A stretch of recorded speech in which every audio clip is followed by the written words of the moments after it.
Hi everyone, my name is MAYHUKA. I am a senior software engineer at Ripple.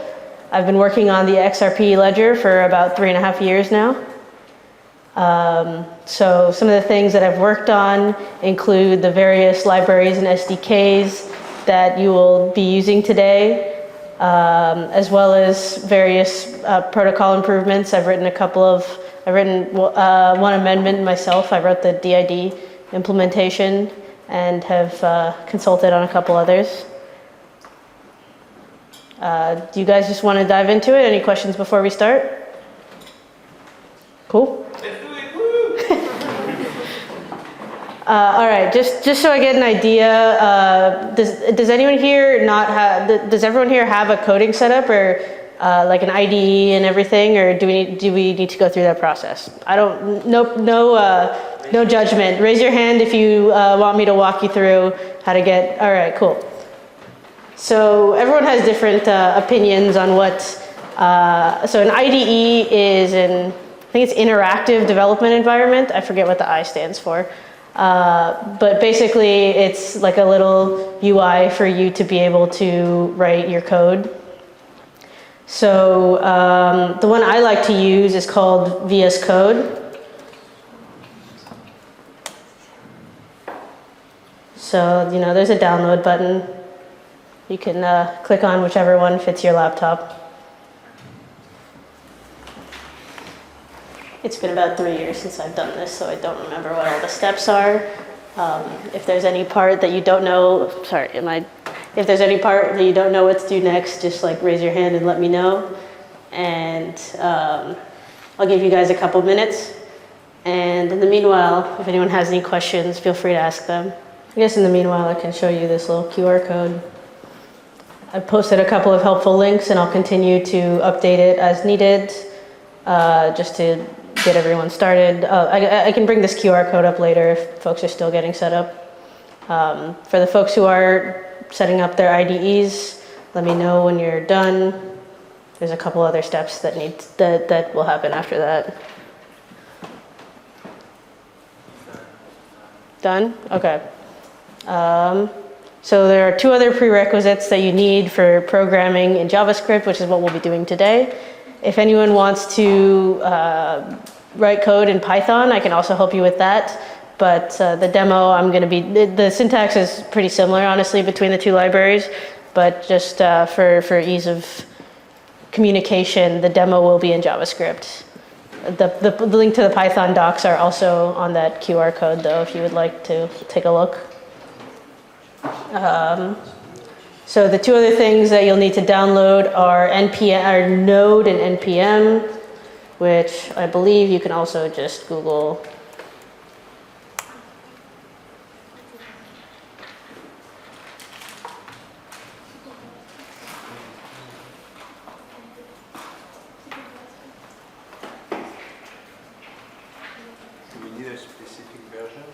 No. As long as, the question was, do we need a specific version? And as long as you have something more recent than, I think, at least Node 14, you should be good. Or maybe Node 16. So anything that was released in the last couple of years should be good.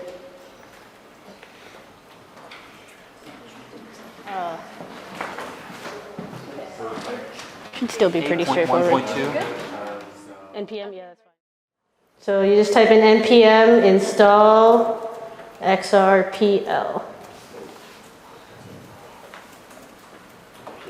Should be pretty quick. Not quite that quick because I already have it installed.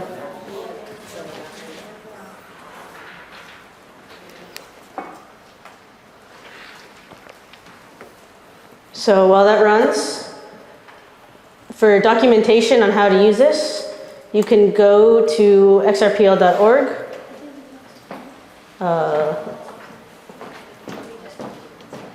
Or js.xrpl.org. So xrpl.org, as I believe Luke said, is kind of the home of all of the documentation for the XRP ledger. So that includes all of the various requests and transactions that you can do. And so the JavaScript SDK pretty much aligns with that. And there's also some tutorials if you'd like to go back and review them on your own.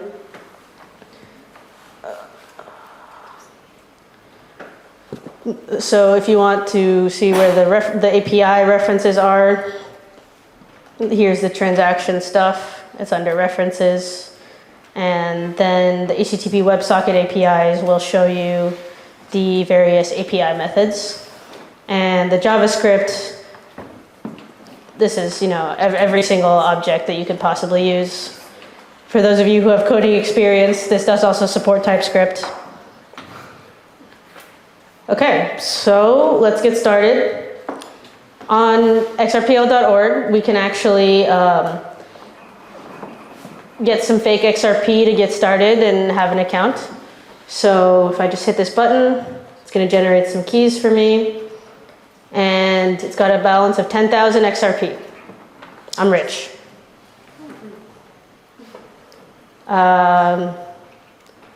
Yeah, so that's kind of how you get started. And if I then pull up this address and I go to this block explorer here and I type in, let's let this load a little bit. Got a lot of transactions here.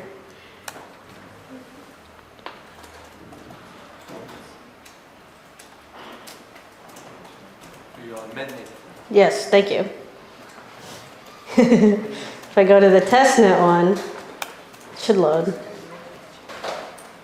And here we are. Here's my payment. I got 10,000 XRP from the wallet.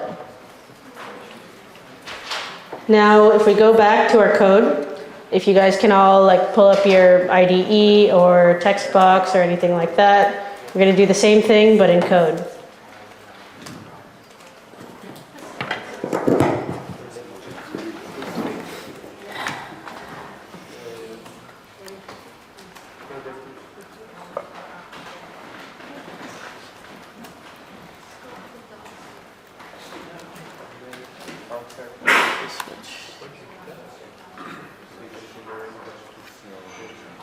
This is just this is a little notebook that allows me to write interactive code.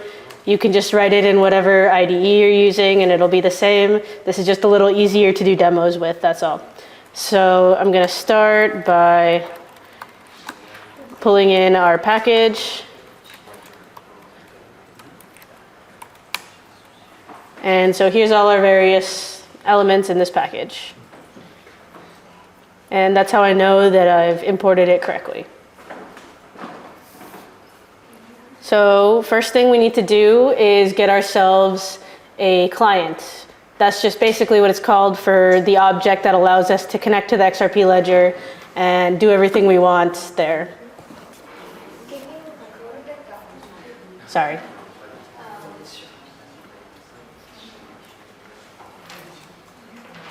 So I can create my little client by getting a client and giving it the address of the testnet.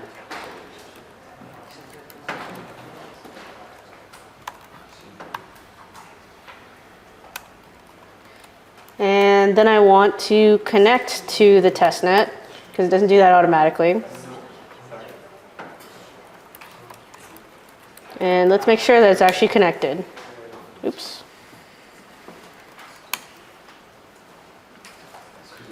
Yes. Yes, of course. Can you read it now? Excuse me? Yes. Do you want us to create like a repo ourselves or use download the one from GitHub? Sorry? Do you want us to clone the GitHub repo or No. do you want us to start from scratch? Just start from scratch. You don't need to clone anything. We're just writing raw code here. And feel free to make whatever modifications you want. I'm just going to be going through a basic use case here. And if you want to try different things, be my guest. Okay, so now my client is connected.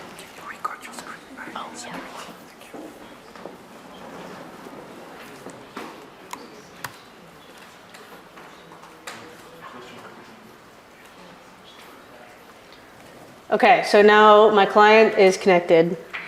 Everyone following? Anyone need a couple minutes to catch up? but I have a special extension on Jupyter that allows me to do JavaScript. Otherwise, it'll normally allow you to only do Python. It just makes it easier to do demos. You guys should just put it in a text file that has a .js ending. And actually, I'll just do it that way for you guys too.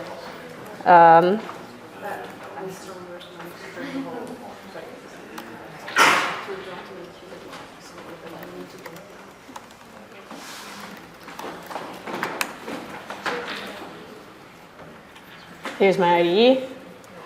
So if I just copy paste what we already did here.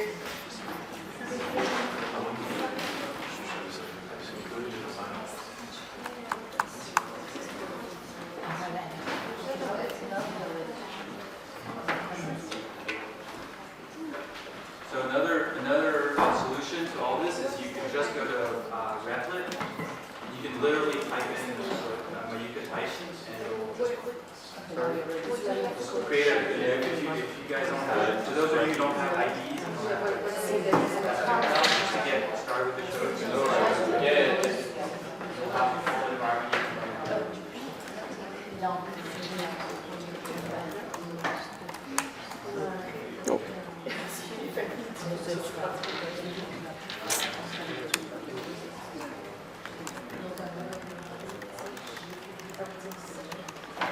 Sorry guys, the last time I did this demo, no one else had their laptops out, so it was a lot easier for me to just do things and not need them to follow along.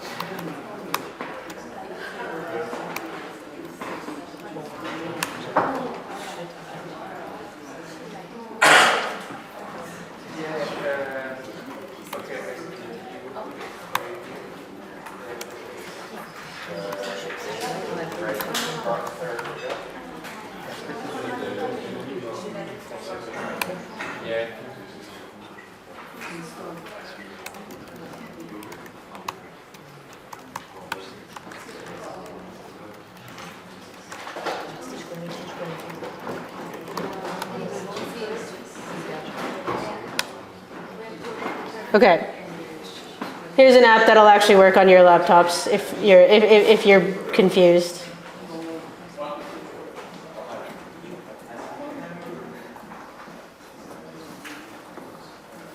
Can you guys read okay?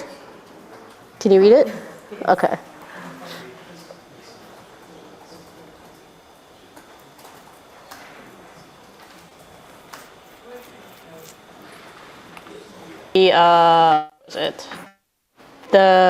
The faucet here, we're going to be doing the same thing as here, just in code. And so if I run this now, oh, I forgot to save. So we're connected, and funding the wallet takes a second. And okay, now I have my wallet here, and it's, sorry? Yeah. And I have 10,000 XRP on the testnet. Everyone following? So now that I have my wallet, let's check the balance. I know we have the balance in this output, but let's check it outside of that just to make sure that we understand how to do that. So I can do another console.log, and inside that console.log, I want to get balances.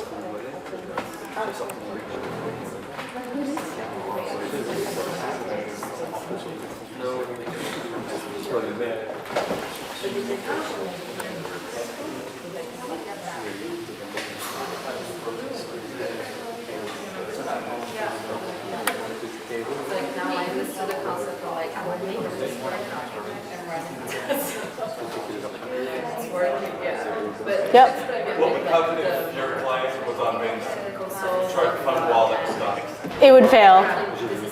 So the question was, what if you tried to use Fund Wallet if your client was connected to mainnet? The answer is it would fail because, I mean, I don't know if someone's running a faucet on mainnet, but that would certainly be an interesting choice of theirs. If you knew of anyone handing out free XRP on mainnet, let me know. I would be interested. Yes? Sorry?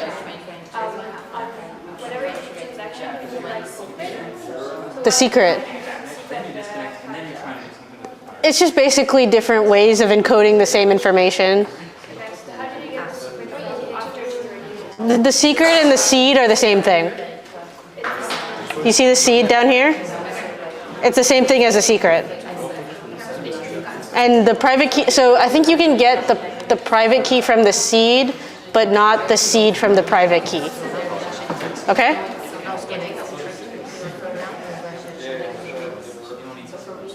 Everyone following along?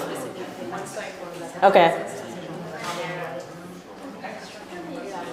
And please feel free to raise your hand if you need any help.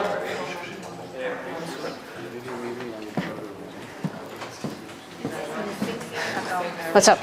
We are having the same error. Yep. 31. Yeah, so I added some brackets around the wallet. Okay. Yeah. So can I just here the code that we copied from the dot? I think the async function was missing. That's why the error was coming for the terminal. Cool. Yeah, just saying. Glad you figured that out. Yes. I have a bug here. Oh, yeah. So you get XRPL balance. If you're getting an error that's like missing field account or something involving account info, that's probably because I messed up the first time I wrote this code. And you should have an extra set of curly brackets around this wallet because this fund wallet function returns both the wallet. You can see the fund wallet function up here. It returns both the wallet and the balance. So if we want just the wallet, we can add these curly brackets around it. You can also like do an await fund wallet dot wallet, and that would work too. But this is just kind of a neater way to do it. If you add those curly brackets around the wallet, that should fix your issue. What's the difference between Mercy and Classic? They're the same.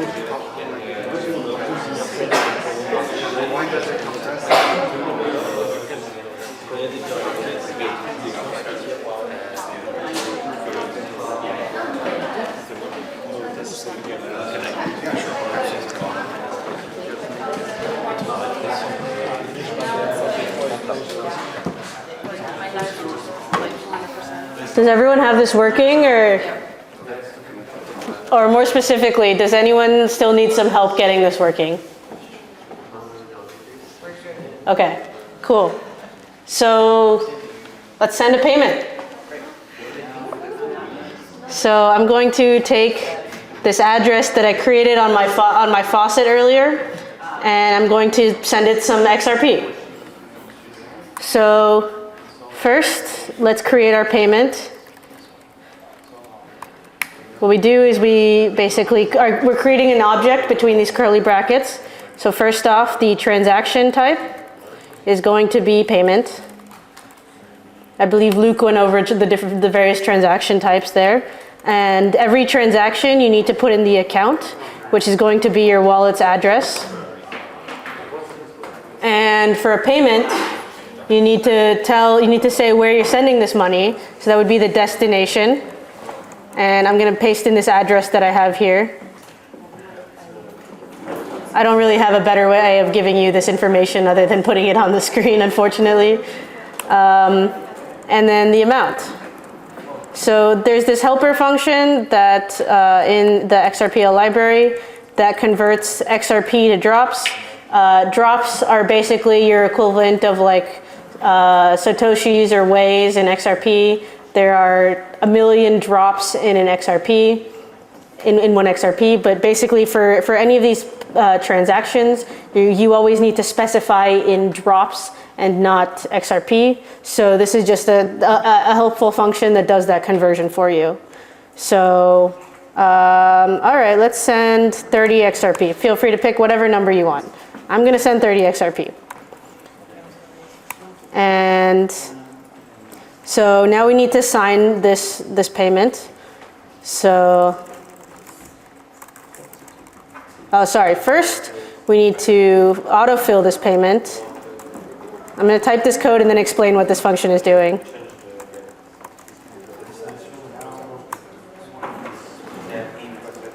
So what this function does, this autofill function, is it fills in information in this payment, like the sequence number and the fee and all of that sort of information, just so you don't need to think about it at all. It'll just automatically pull whatever the current fee is and put it in this payment and create this new autofilled payment object with all of that information filled in. The information that it fills in are the fee, the sequence number. The sequence number is basically a method of keeping track of your transactions. So every time you send a transaction, that number gets increased by 1. And so it's to ensure that you can't send the same you can't accidentally send the same transaction twice.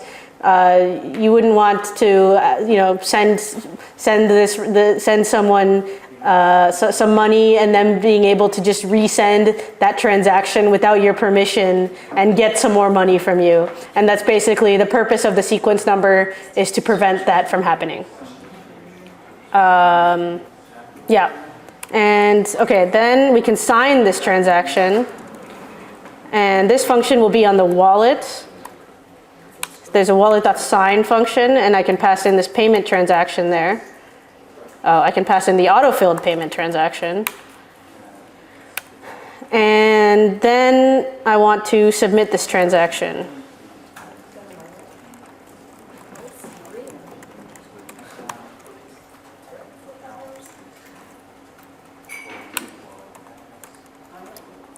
Okay, now that I've explained autofill and sign to you, I'm actually not going to be using those functions because there's some helper stuff within the submit function that will do it for me.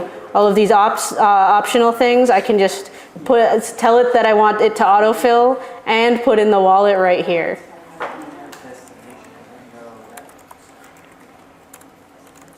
So I'm going to give it that I do want it to autofill and put in the wallet so that it signs my transaction. And then I'm going to delete these lines and just do it with payment.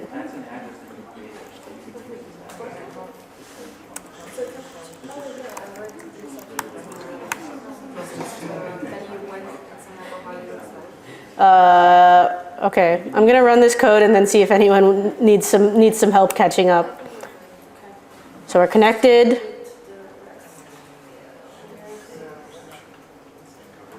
And we got our wallet, and it's got a balance.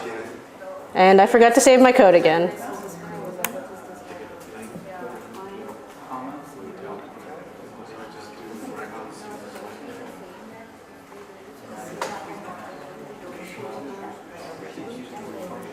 Okay.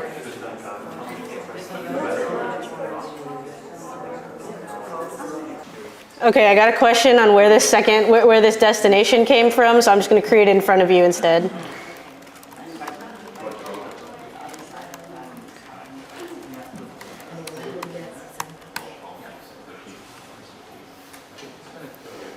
So now I'm creating 2 wallets, sending 30 XRP from one to the other. And so that's basically what's happening here. And now you don't need to worry about typing in that long destination address.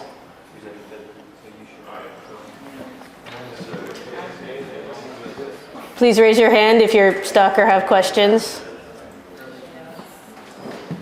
What's the difference between autofill and prepare? Prepare? Prepare might be a rename. So there's been some refactors of this library, and the old Transaction. I think that's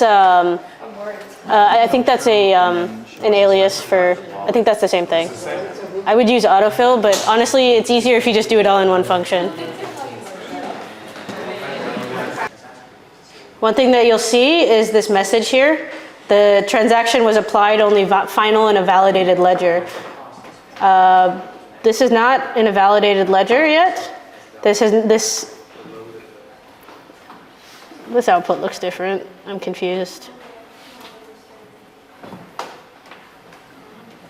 So this transaction hasn't been validated yet, but what we can do to make sure that it's been validated is we can switch this submit to submit and wait. Some of you already have that because the Replit AI is smarter. So if I do this and let it run,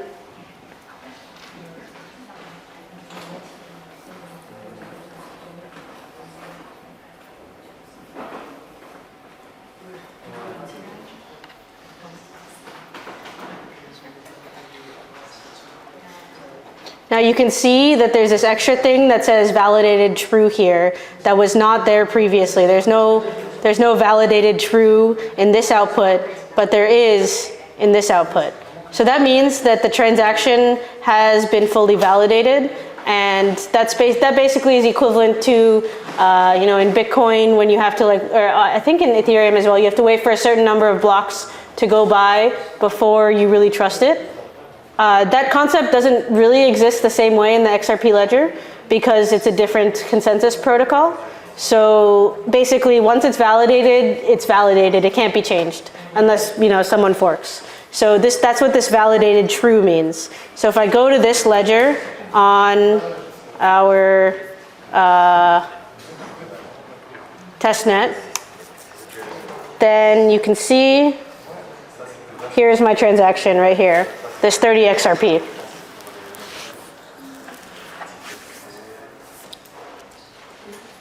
Okay, now just to make sure that you guys all understand this, why don't you send some XRP to your neighbor's account?